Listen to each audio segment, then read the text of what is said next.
अस्सलाम वालेकुम नाज़रीन, शाम 7 बजे तो कशर खबरनामा हेत छुस बह साहिल अमीन तुहंदिस खदमतस मज हाजिर तो खबरन हुंद तफसील जानने ब्रोह आख नजर अजचन खास खास खबरन पे।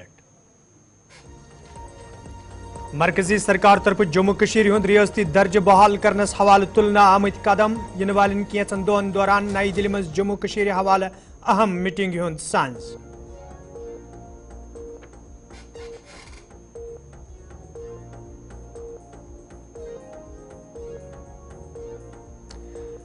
एमरजेंसी हुंद दौर कांग्रेस पार्टी पे बदनुमा दाग जम्मू कशीर मज दफा 370 हमेश बापत खत्म नरेंद्र मोदी।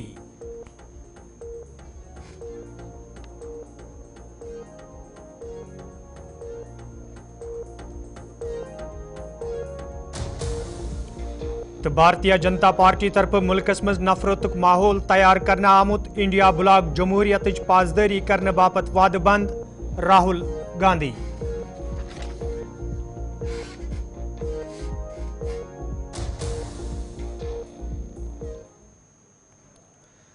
तो नाजरीन पेश खबरन तफसील। जम्मू कशीर रियासती दर्ज वापस दिन बापत युदवई नेशनल कॉन्फ्रेंस पार्टी सान वारिया सियासी जमात अमि कथ हज मंग करान तत दाखिल वजारतस मज यथ कथ पे सलाह मशवर शुरू सपदमुत जे कम आई तो त्राई यह जम्मू कशीर रियासती दर्ज बहाल करने। बावसूख जरायों पे मालूम सपदमुत जे घरकुली मामलन हिंद वजीर अमित शाह कर मुख्तलिफ लूकन सत बारस हवाले कथ यम पत मरकजी सरकार तरफ कह हतमी फैसले निन यह कथ बावन लायक जे दाखिल वजारतन 19 दिसंबर जम्मू कशीर हिंद सूरत हाल हवाले खसूसी इजलास तलब कोरमुत यथ मज लेफ्टिनेंट गवर्नर मनोज सिन्हा फौजी सरबराह कौमी सलामती हिंद मशीर सुराग रसा इदारन हिंद जिम्मेदार तो वजारतिक दोयम बहल पाए अफसर ते मौजूद रोजन यिल जन इजलासी सदारत घरकुली मामलन हिंद मरकजी वजीर अमित शाह पाने करन। तय पाओ चतस जे अमि ब्रोह ती घरकुली मामलन हिंदिस वजीर अमित शाह संदिस सदारतस मज जम्मू कशीर हवाले कह अहम इजलास सपदमित यथ दौरान जम्मू कशीर हवाले कह अहम फैसले ते निन आय। ताहम रोजन तमाम नजर वजीर आला उमर अब्दुल्ला पे कि तिम आसना अत इजलासस मज शामिल किन न। यिल जन सियासी मुबस्सिरीनो तरफ वन यह इजलास आसि जम्मू कशीर हवाले सठे अहम यम पत जम्मू कशीर मज अक नये दौरच शुरुआत सपदित हेके।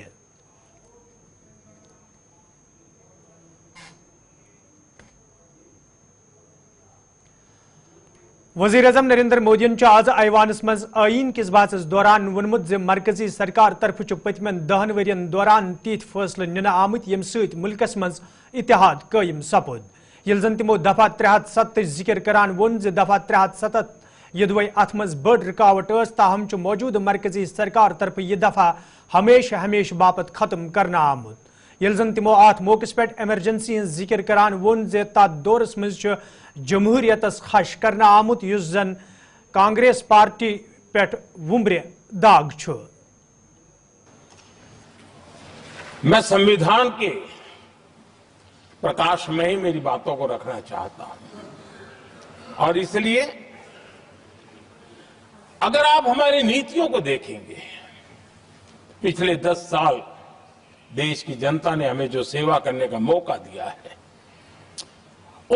हमारी निर्णयों की प्रक्रिया को देखेंगे तो भारत की एकता को मजबूती के देने का निरंतर हम प्रयास करते रहे हैं। आर्टिकल 370 देश की एकता में रुकावट बना पड़ा था, दीवार बना पड़ा था। देश की एकता हमारी प्राथमिकता थी, जो कि हमारी संविधान की भावना थी और इसलिए धारा 370 को हमने जमीन पर उतार दिया, क्योंकि देश की एकता हमारी प्राथमिकता है। आदरणीय सभापति जी, इस इतने बड़े विशाल देश में अगर आर्थिक रूप से हमें आगे बढ़ना है, हमारी व्यवस्थाओं को और विश्व को भी निवेश के लिए आना है, तो भारत में अनुकूल व्यवस्थाएं चाहिए और उसी में से हमारा संविधान की अपेक्षा है एकता की और इसी को ध्यान में रखते हुए हमने मातृभाषा के महात्म्य को स्वीकारा है।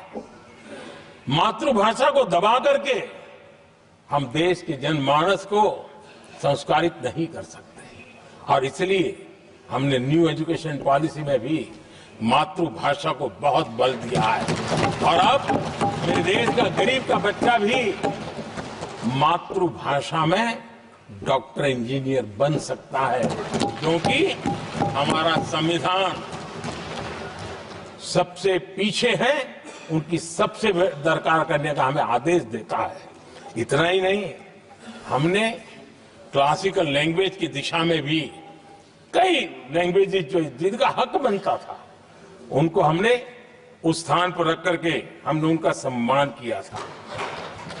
देश भर में एक भारत श्रेष्ठ भारत का अभियान देश के एकता को मजबूत और नई पीढ़ी को वो संस्कारित करने का काम हमारी तरफ से चल रहा है।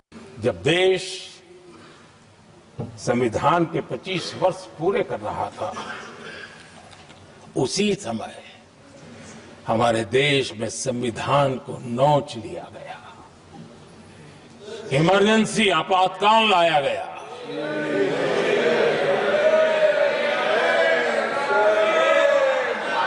संवैधानिक व्यवस्थाओं को समाप्त कर दिया गया,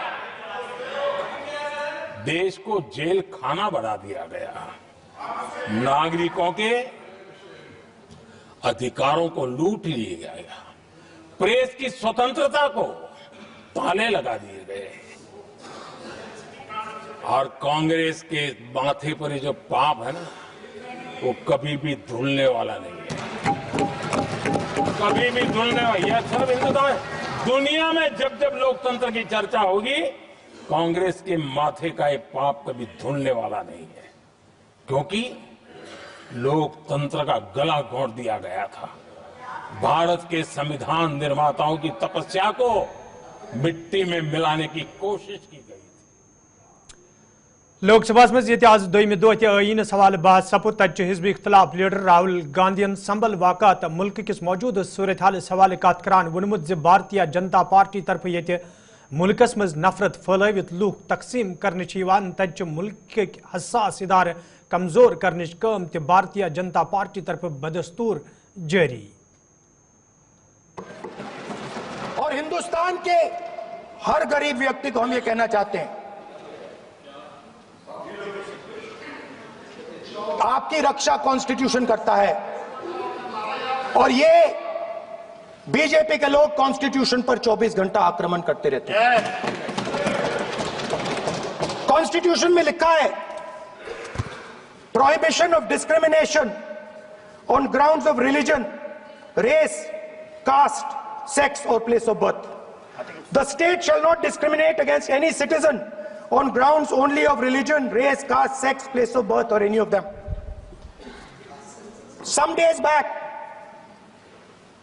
youngsters from Sambal came to see me. Innocent people, they had done nothing. They were just, वो बस पास में थे, 5 लोगों को गोली मार के हत्या कर दी। ये कहां लिखा है कॉन्स्टिट्यूशन में? ये कहां लिखा है? कॉन्स्टिट्यूशन में तो लिखा है prohibition of discrimination of grounds of religion. और जहां भी आप जाते हो, एक धर्म को दूसरे धर्म से लड़ाते हो, नफरत फैलाते हो। कहां लिखा है कॉन्स्टिट्यूशन में? कहां लिखा है कॉन्स्टिट्यूशन में कि एक धर्म को दूसरे धर्म से लड़ाना है? कहां लिखा है कॉन्स्टिट्यूशन में कि दलित परिवार को बंद करके अंदर रखना है और उनके अपराधियों को बाहर घूमने देना है? कौन से कॉन्स्टिट्यूशन में लिखा है? मुझे दिखाइए।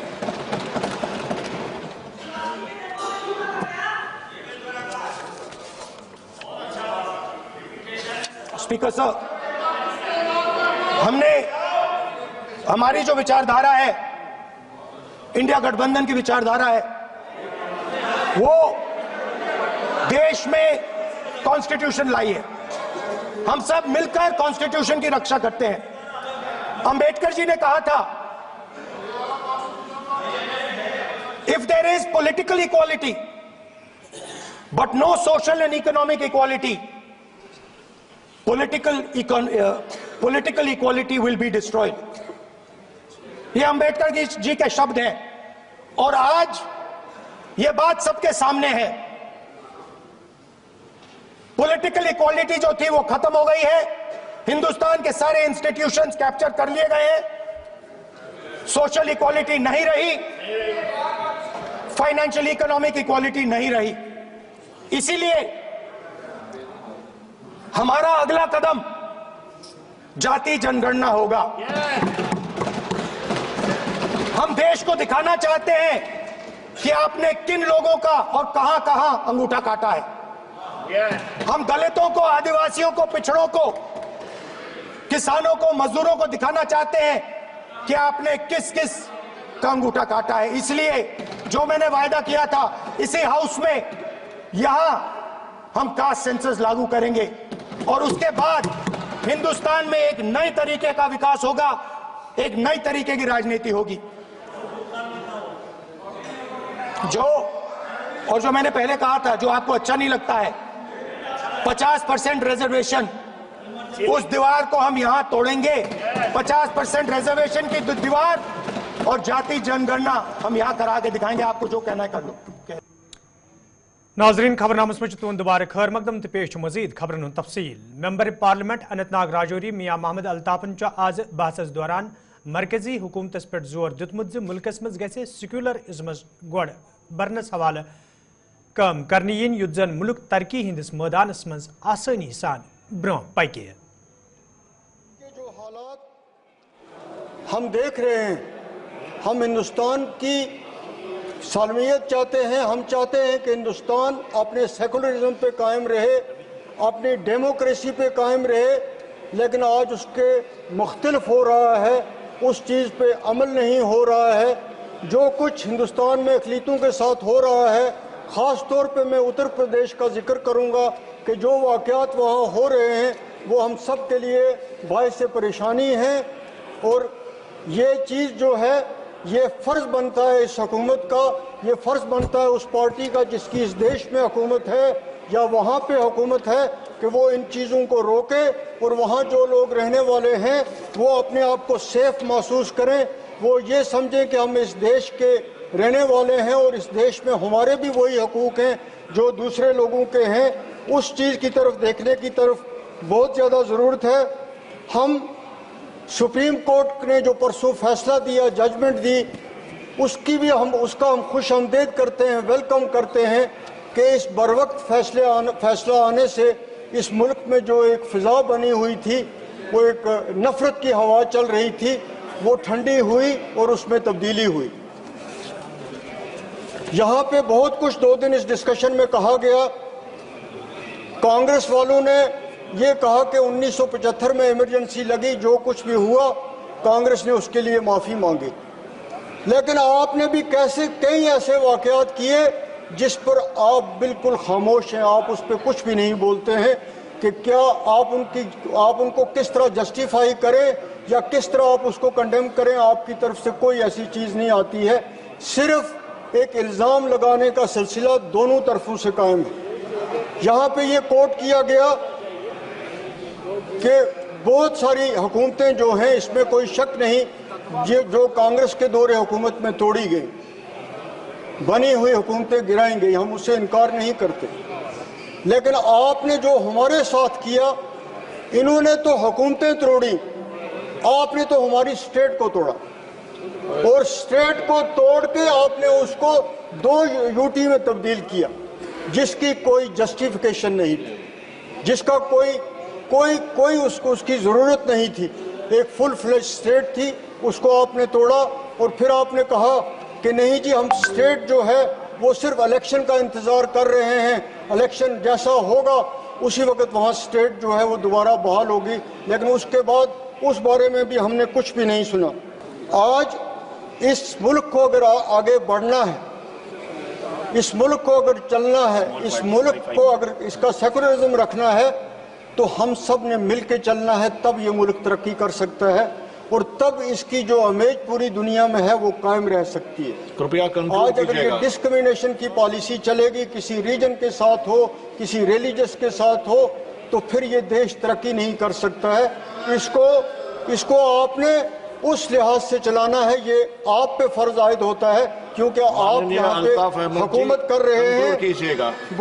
वो बहुत ज्यादा जो बात यहाँ पे कल परसों से चर्चा में बनी हुई है कि शेड्यूल्ड कास्ट, शेड्यूल्ड ट्राइब, तो इन लोगों को जितना कुछ कहा जा रहा है, मैं आज ही की हुकूमत को नहीं कहता, मैं पहले से कह रहा हूं कि जिस तरीके से इनको बदनाम किया जा रहा है, जिस तरीके से पब्लिसिटी दी जा रही है कि बहुत कुछ इनको दी जा रही है, बहुत बड़ी कंसेशंस हैं, बहुत बड़े कानून हैं इनके लिए, उन पर किसी भी दौर में अमल नहीं हुआ। खास तौर पे आपके दौर में भी वही हालत रही है। इसलिए बार बार ये कहना और कहने के बावजूद कुछ ना होना जो है वो एक बड़े अफसोस की बात है। मुझे नाजरीन खबरनामस में तुंद दोबारा खैर मकदम तो पेश मजीद खबरन हूं तफसील। नायब वज़ीर आला सुरेंद्र कुमार चौधरी सदस सदारत में आज श्रीनगर में जायज़ मीटिंग हूं सांस करना आमुत यथ मेंबरान असम्बली अलाव सूबाई कमिश्नर कश्मीर, सूबाई कमिश्नर जुम तो इंतजामी के दोमो अफसरों शिरकत कर। अत मौके पे वंद कालस पेश नजर करना आमतन इंतजामन हज साम हेन आय तब नायब वज़ीर आलान वोनमुत वंद कालस पेश नजर करना आमतन इंतजामन हज साम हेन सत तमाम जिम्मेदारन वन आमुद तिम गन मुतहरिक सपदन युत जन कुन त मौसमी सूरत हालुक आसानी सान मुकाबल करने यी तो आम लूकन कुन किस्मक मुश्किल वेतरन पेन। डीकॉम साहब ऑल डीसीज चाहे जम्मू से थे और डीकॉम जम्मू से थे और कश्मीर से भी, और सारे ऑल डीसीज कुछ वर्चुअल थे, कुछ यहाँ थे, और जो पीडब्ल्यूडी डिपार्टमेंट है, मैकेनिकल वगैरह सारे डिपार्टमेंट्स को हमने ये जो, क्योंकि अब मौसम थोड़ा सा अब बिगड़ रहा है और उम्मीद करेंगे भगवान से, अल्लाह ताला से कि इस बारी बर्फ़ पड़े, लेकिन इतनी पड़े जितनी हम संभाल सकें। तो क्योंकि फसल मैक्सिमम फार्मर्स को भी इसी चीज़ से फ़ायदा होता है, पानी के लिए भी, तो लिहाजा स्नो क्लियरेंस के लिए ये मीटिंग थी और उसमें काफ़ी सारे इश्यूज़ हमने डिटेल में डिस्कस किए हैं। ऑनरेबल एमएलए साहब भी सारे मैक्सिमम कश्मीर से थे, कुछ नहीं थे, कुछ आउट ऑफ स्टेशन थे, नहीं आ सके, तो हर कंस्टिट्यूंसी से मैक्सिमम पहुँचे थे। और ये एक इनिशिएटिव था on the direction of honourable CM Omar साहब के, क्योंकि आप यहाँ से हिसाब लगा सकते हैं कि वो कितने सेंसिटिव इश्यूज़ पे कितना वो इन्वॉल्व हैं, और वो क्योंकि उनको पता है कि आज दरबार जम्मू में है और यहाँ पे लोगों को हम अकेला नहीं छोड़ सकते, तो लिहाजा उमर साहब की डायरेक्शन पे हम सब यहाँ बैठे हुए थे और काफ़ी सारा थ्रेड बेड डिस्कशन हुई, 2 घंटे कोई मीटिंग चली हमारी, और काफ़ी चीज़ें डीकॉम साहब ने अपनी प्रेजेंटेशन दी और जम्मू से भी हुई। तो लिहाजा उम्मीद करेंगे यही इस उम्मीद के साथ कि जब इस बारी स्नो आएगी तो लोग उससे, चाहे पानी हो, बिजली हो, लकड़ का मस जैसे फायर वुड है, उसके लिए जो भी सब हर लिहाज से कोई तकलीफ कश्मीर में या जम्मू के अंदर भी जहाँ भी बर्फ़ पड़ती है जिन डिस्ट्रिक्टों में, वहाँ कोई उनको प्रॉब्लम नहीं आएगी। तो लिहाजा डीकॉम साहब ने जम्मू से भी और यहाँ से कश्मीर से भी उन्होंने भी अपने रिस्पॉन्सिबिलिटी ली है और ऑल डीसीज ने भी ली है और ऑनरेबल एमएलए साहब भी सारे जितने हैं। कहने का मतलब यह है कि गवर्नमेंट जो लोगों की चुनी हुई सरकार है, we are on the toes, और हम उम्मीद ये रखेंगे कि हमारे होते हुए जो लोगों को दुख और तकलीफें इन 10 साल में हुई हैं, वो इन अब जो हम जब से अभी तो अभी 2 महीने ही हुए हैं, लेकिन फिर भी हमारी कोशिश है कि 10 साल का जो वक्फा है रातों रात तो वो पूरा नहीं हो सकता, लेकिन हमारी यही कोशिश रहेगी कि लोगों को महसूस हो, एक फीलिंग जाए कि हमारी चुनी हुई सरकार हमारे लिए काम कर रहे हैं। और हमने ऑफिसर्स को कहा है कि भाई ये जो आप लोग हैं, you are the faces of the government, और हम यही जो उम्मीद करते हैं कि ऑफिसर्स जो पिछले 10 साल का वक्फा उसको भूलेंगे, अब नए सिरे से काम करेंगे और उम्मीद यही रखेंगे कि लोगों को जो उनको। तो नाजरीन खबरनामा दी इजाजत, खुदा सवाल।